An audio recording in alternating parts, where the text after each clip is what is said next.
A very attractive nurse was working a hectic schedule of double shifts all week, so she didn't really have time to do laundry. She had no clean underwear, so she just figured she'd throw on some scrubs and head to work. Her shift that day was a nightmare. She lost 3 elderly patients while she was in the room cleaning. She took a short break to mourn, then headed to care for another, slightly younger patient. As she was walking to his room, she pleaded to God, "Please don't take this one too." She walked into the room and noticed that one of his socks was on the floor.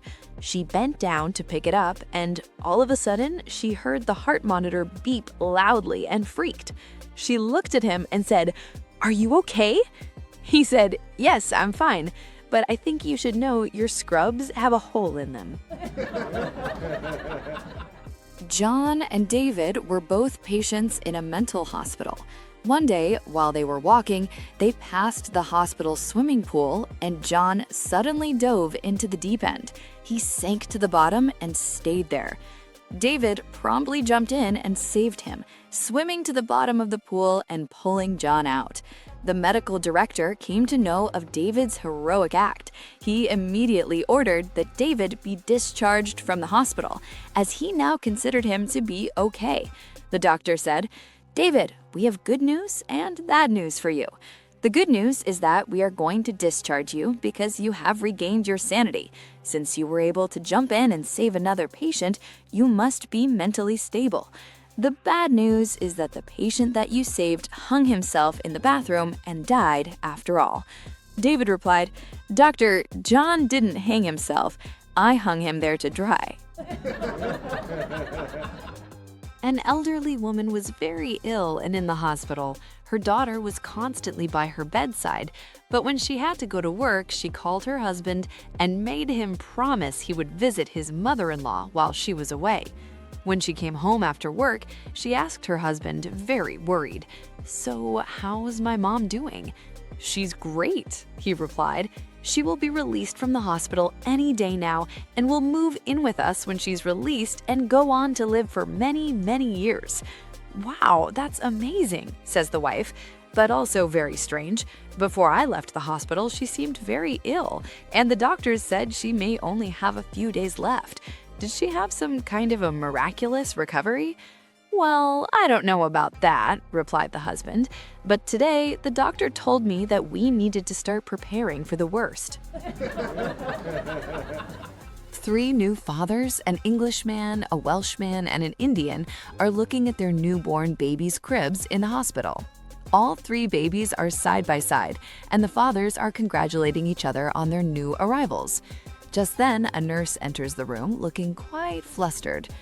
"I'm sorry," says the nurse, "but we've lost the paperwork and can't tell you whose baby is whose." The 3 fathers look at each other and agree that the only possible solution to avoid embarrassing the hospital is to just choose a baby, take it home, and make sure it is loved as any child should be.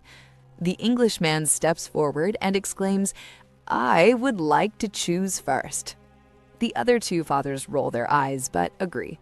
The Englishman walks to the 3 babies and, without any hesitation, picks up what is quite obviously the Indian man's child. As the Englishman goes to leave, he catches the eye of the Indian and says, "Sorry, mate, but one of those 2 babies back there is Welsh, and I can't take that risk." So, a woman brought a very limp parrot into a veterinary hospital. As she laid her pet on the table, the vet pulled out his stethoscope and listened to the bird's chest. After a moment or two, the vet shook his head sadly and said, "I'm so sorry. Polly has passed away." The distressed owner wailed, "Are you sure? I mean, you haven't done any testing on him or anything. He might just be in a coma or something." The vet rolled his eyes, shrugged, turned, and left the room, returning a few moments later with a beautiful black Labrador. As the bird's owner looked on in amazement, the dog stood on his hind legs, put his front paws on the examination table, and sniffed the dead parrot from top to bottom. He then looked at the vet with sad eyes and shook his head. The vet led the dog out, but returned a few moments later with a cat. The cat jumped up and also sniffed delicately at the ex-bird. The cat sat back, shook its head, meowed, and ran out of the room. The vet looked at the woman and said, "I'm sorry, but like I said, your parrot is most definitely 100% certifiably dead." He then turned to his computer terminal, hit a few keys, and produced a bill, which he handed to the woman. The parrot's owner, still in shock, took the bill. $150? She cried. $150 just to tell me my bird is dead? The vet shrugged. If you'd taken my word for it, the bill would only have been $20. But with the lab report and the CAT scan, what did you expect? A woman goes on a business trip overseas, leaving her husband behind to look after the house and kids. After a few days, she calls up to see how everything is. "Everything's fine," he says. "The kids are finally sleeping okay without you here, and my boss has given me an extra week off until you're back. Oh, I forgot to say, the cat's dead. She was hit by a car." "What?" says the wife. "Are you serious? Why couldn't you have broken it to me more gently?" "How do you mean?" "You know how much I loved her. You could have lied to me and just built it up gradually. Like you could have said she was stuck on the roof, and then tomorrow told me that the fire brigade was coming over to rescue her, and the day after that she had fallen and broken her leg. And then on Friday, you could tell me that she passed peacefully in her sleep. Don't just blurt out, 'The cat's dead.'" The man apologizes, and his wife hangs up, angry at him. After a few days, she calls back to apologize. "I'm sorry I snapped. These meetings have just been really stressful. How are you all doing?" "We're all good here," says the man. "Johnny got a certificate for swimming 100 meters, and Molly says she wants a pony for Christmas. Oh, I nearly forgot. Your mom is stuck on the roof." Two city kids are taking a road trip deep into the countryside. After a long day of driving, they manage to find a diner way out in the farmland and decide to get dinner. To their amazement, the restaurant is run entirely by cattle. The fry cook is a longhorn. A Holstein takes their order, and she turns out to be an incredible waiter, getting everything right and delivering the food promptly. Their meals are delicious. The city kids are astounded by this, but the locals in the diner just go about their food like it's no big deal. Though the kids are on a budget, they want to show their appreciation. They leave an extra $20 on the table. Somebody gasps, and the diner goes silent. All eyes are on them. From the back of the diner, the sheriff gets up from his coffee. He escorts the kids out of the diner. They get in their car, and the officer follows them in his cruiser to the town line, where he pulls up alongside the driver's window and motions to roll it down. "Don't ever show your faces again in this town," the sheriff says. "But what we do wrong?" the kids ask. "Don't you city fellas know?" Sheriff says. "Around here, boys, we don't tip cows." A blonde, a redhead, and a brunette go on a road trip. In the middle of the night, their car breaks down next to a farm with an old barn. They decide that instead of knocking on the door and waking people up in the middle of the night, they're gonna spend the night in the barn. In the morning, the girls wake up to the sound of the old farmer whistling and opening the door to the barn. Since they don't want to get caught, the girls see some old sacks and hide in them. The farmer walks in and says, "I don't remember these sacks being full." He walks up to the first sack where the brunette is hiding. "I wonder what's in here." The brunette goes, "Meow." "Ah, that's just an old farm cat," the farmer says, and he goes off to the second sack where the redhead is hiding. "Well, what's in this sack?" The redhead goes, "Woof, woof." "Ah, that's just an old farm dog," the farmer chuckles, and makes his way to the final sack where the blonde is hiding. "Now, what in the world could be in this sack here?" The blonde yells out, "Potatoes!" A CEO of a company called his secretary, his married mistress, and told her that he wants to go on a trip with her this weekend so they can have some fun, and that she can tell her husband it's a work trip, so she agreed. She called her husband and told him that she has a work trip, so she won't spend this weekend with him. He understood. Her husband called his mistress and told her that his wife is out this weekend, so she should come because they will be all alone in the house. She agreed. The husband's mistress, who works as a babysitter, called the CEO and told him that she can't babysit his kid this weekend because she has things to do, so he agreed. The CEO called his secretary, his married mistress, to tell her that he can't go because he needs to babysit his kid. The secretary called her husband and told him the news. The husband told his mistress to cancel. The mistress called the CEO and told him that she canceled her things and she can be with his kid for the weekend. The CEO called his secretary. A blind pilot walks into a plane waving his walking stick. The passengers all look at each other in disbelief. The flight attendant gets on the PA and says, "Ladies and gentlemen, as you can see, the captain is legally blind, but rest assured he is one of the best pilots in the world with over 6,000 successful flights." Next, the co-pilot makes his way to the plane, and he is also blind and uses his walking stick to make it to the cabin. The flight attendant gets on the PA and says, "Ladies and gentlemen, as you can see, the co-pilot is also blind, but rest assured he is the second best pilot in the world with over 5,000 successful flights." At this point, the plane begins to take off from the runway. As it gains speed, the passengers grow tenser. The plane keeps accelerating more and more, and as it approaches the end of the runway, it still hasn't left the ground. The plane is approaching the end of the runway at high speed, and the passengers scream, "Oh my God, we're all going to die!" Suddenly, the plane takes off and begins its ascent. The pilot turns to the co-pilot and says, "The day they stop screaming, we're screwed." A woman is sitting beside a businessman on an airplane. The businessman is quite bored, so he tries to get the woman to play a game with him. "Let's play a game. We take turns asking questions. If I can't answer one of yours, I'll pay you $5. But if you can't answer one of mine, then you'll give me $5. The woman ignores him and tries to sleep. "Okay, how about if I lose, I give you $100 and you only give me $5? Again, the woman declines. Okay, how about I give you $1,000 if I lose? The woman, finally having had enough, agrees. The businessman goes first. "What's the circumference of the sun?" The woman doesn't know and pays him $5. Then she asks the businessman, "What has 6 legs, goes up a hill with 10 legs, and comes down with 5 legs?" The businessman realizes he has no clue of the answer, and he would have to pay up. He searches it up on Google, asks everyone on the plane, and calls all his friends, but no one knows the answer. At last, he reluctantly pays the woman $1,000. The woman, satisfied, goes back to sleep. The businessman taps her shoulder. "I have one last question. What was the answer?" The woman sighs and takes out $5. Two men are walking their dogs, a Doberman and a Chihuahua, when they see a restaurant. They're pretty hungry, so they decide to head in for a bite to eat. Unfortunately, they see a sign out front that says, "No dogs allowed." The man with the Doberman says, "I know what to do. Just follow my lead." He throws on a pair of sunglasses and walks in. The waiter tells him, "I'm sorry, sir, we don't allow dogs here." The man says, "Oh, you don't understand. I'm blind and this is my guide dog." "A Doberman for a guide dog?" the waiter asks, skeptical.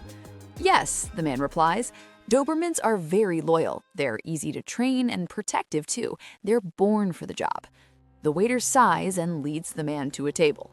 The second man, excited by this idea, throws on his sunglasses and walks in. The waiter tells him, "I'm sorry, sir, we don't allow dogs here." The man says, "Oh, you don't understand. I'm blind and this is my guide dog." "A Chihuahua for a guide dog?" the waiter asks. "A Chihuahua?" the man asks. "They gave me a Chihuahua?" An old woman tells her husband that if he walks across the kitchen floor after she mops again, she's gonna kill him. The next time she mops the kitchen floor, he does it again. He gets the kitchen floor dirty and tracks water into the living room. She does as promised. Without saying a word, she goes to their bedroom, gets his pistol out of the closet, and shoots him dead in his recliner. Then she calls 911 and tells them, "I told my husband that if he walks through the kitchen after I mopped, then I would kill him. He didn't listen, and I shot him." Emergency dispatch immediately sends an ambulance for the husband and a squad car for the wife. The chief of police hears about the calls shortly afterwards and thinks it's a rather strange story, so he drives to the house. When he gets there, his officers are still waiting outside. He asks, "Officers, why haven't you gone inside and arrested the woman?" They reply, "Sir, we can't go in now. The kitchen floor is still wet." Several years ago, Andy was sentenced to prison. During his stay, he got along well with the guards and all his fellow inmates. The warden saw that deep down, Andy was a good person and made arrangements for Andy to learn a trade while doing his time. After 3 years, Andy was recognized as one of the best carpenters in the local area. Often, he would be given a weekend pass to do odd jobs for the citizens of the community, and he always reported back to prison before Sunday night was over. The warden was thinking of remodeling his kitchen, and in fact had done much of the work himself, but he lacked the skills to build a set of kitchen cupboards and a large countertop, which he had promised his wife. So he called Andy into his office and asked him to complete the job for him. But alas, Andy refused. He told the warden, "Gosh, I'd really like to help you, but counterfeiting is what got me into prison in the first place." There were 2 blonde sisters who studied in the same class. One day, during a test, they came across a simple question: "What is your father's name?" Both girls carefully wrote down their answers without looking at each other's papers. After grading the exams, the teacher noticed something strange. Each sister had written a different name for their father. Curious and slightly amused, the teacher called them up after class.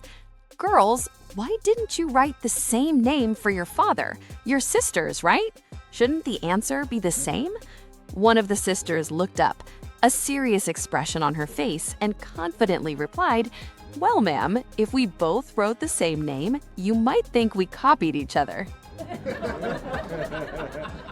Mr. Johnson boarded a plane to New York City.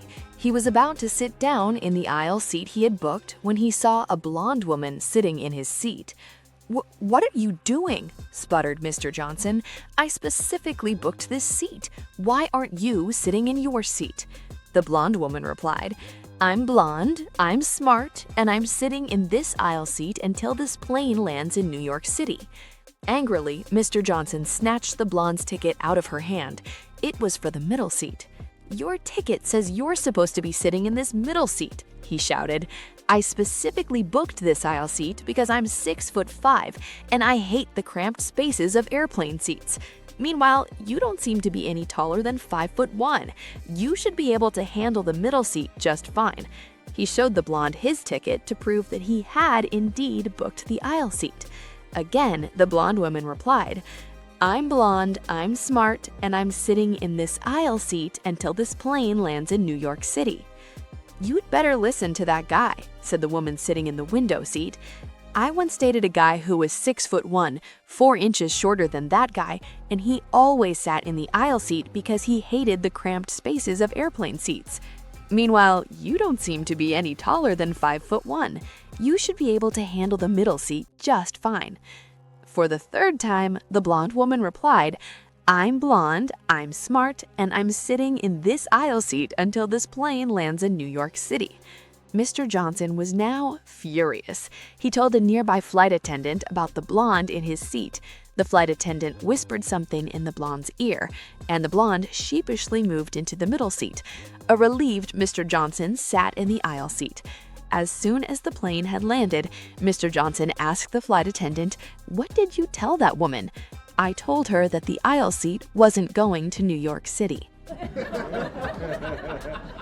The owner of a seafood restaurant sends one of his sons undercover to his rival's restaurant. The owner tells him to get a job as a cook and figure out the recipe for his rival's famous clam chowder. The first day, the son comes home with a basic list of ingredients that the rival uses. They try making it, but it doesn't turn out the same. The owner sends him back. The second day, the son comes home having watched the rival chef prepare the chowder. They try again to make it, and it's close, but the consistency is off. It's too watery. They try to figure out what they're doing wrong, and the son realizes that he was distracted for a minute while the chef did something.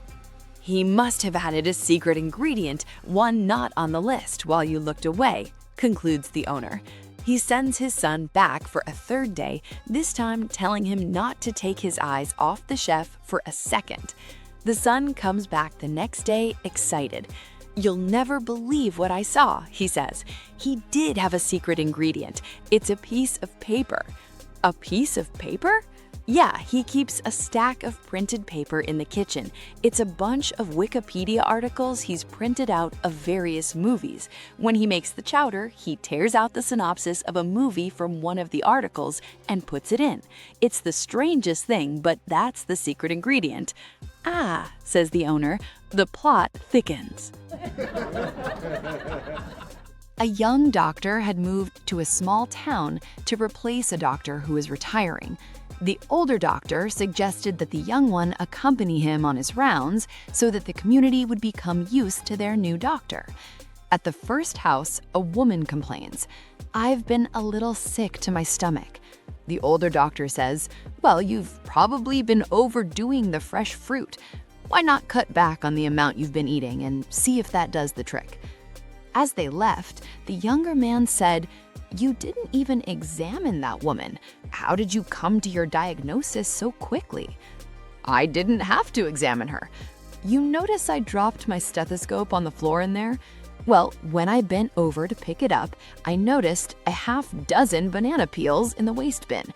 I knew that was what probably was making her sick." The younger doctor said, "Pretty clever. If you don't mind, I think I'll try that at the next house."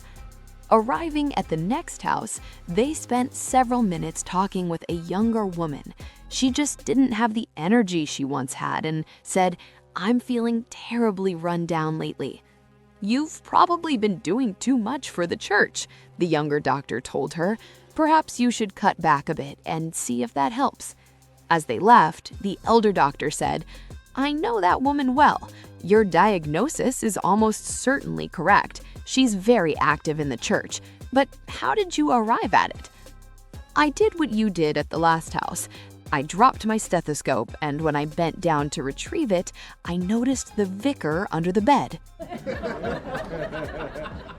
Two couples were playing poker one evening. Steve accidentally dropped some cards on the floor. When he bent down under the table to pick them up, he noticed Bill's wife, Sue, wasn't wearing any underwear under her dress.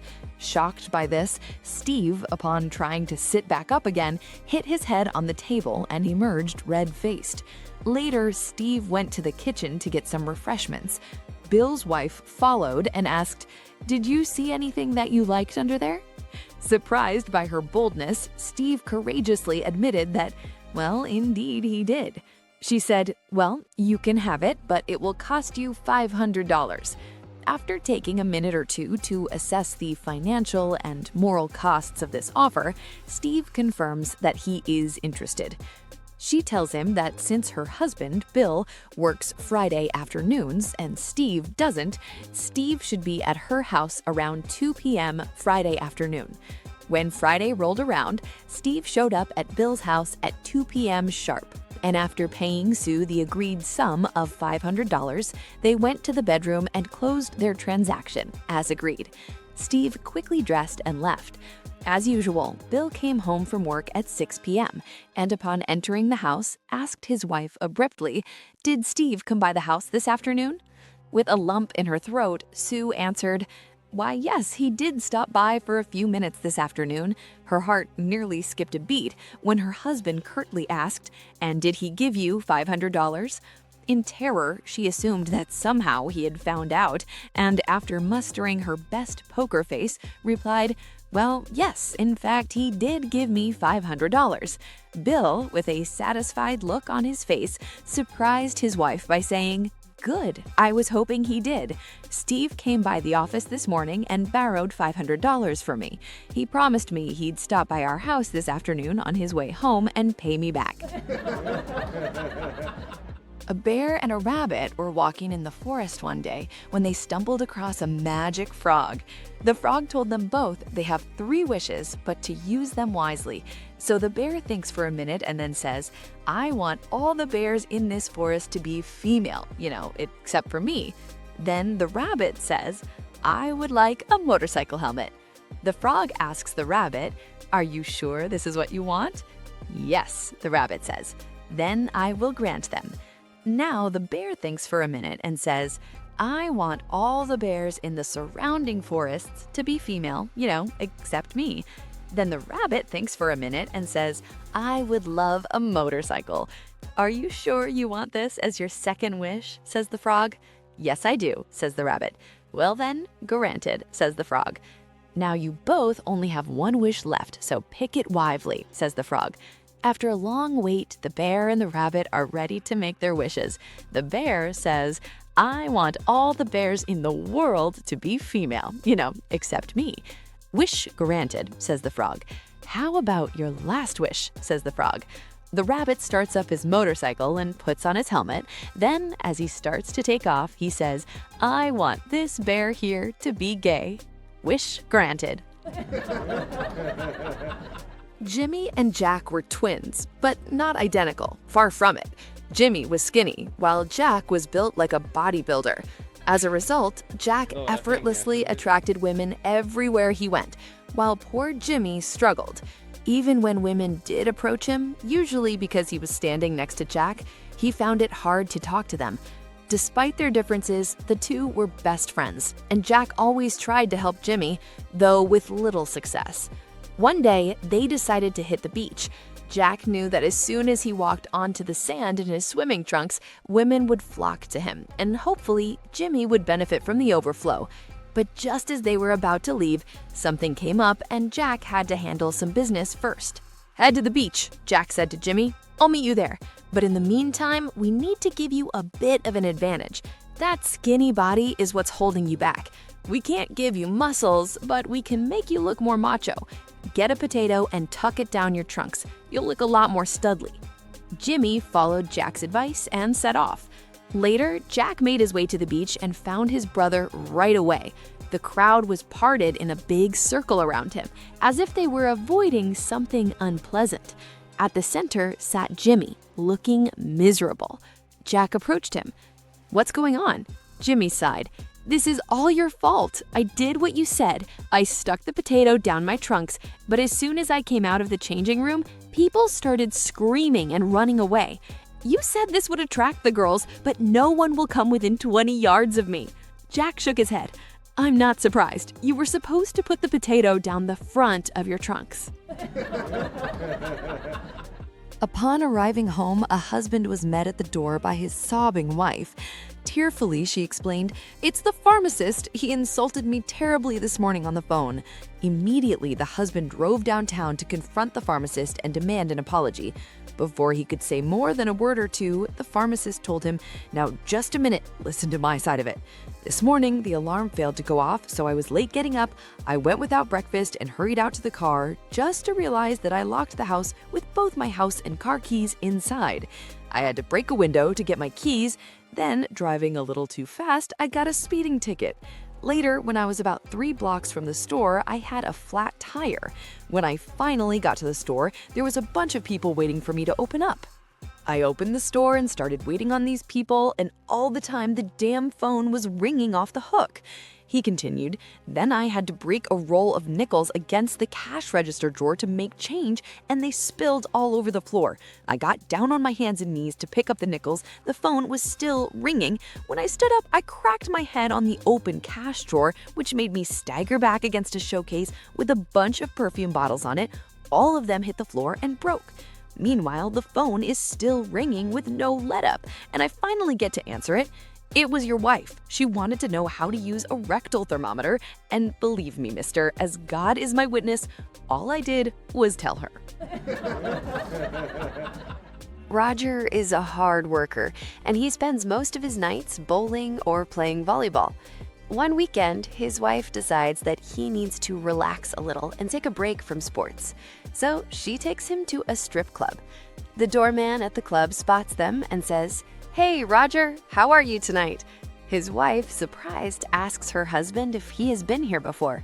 No, he's just one of the guys I bowl with."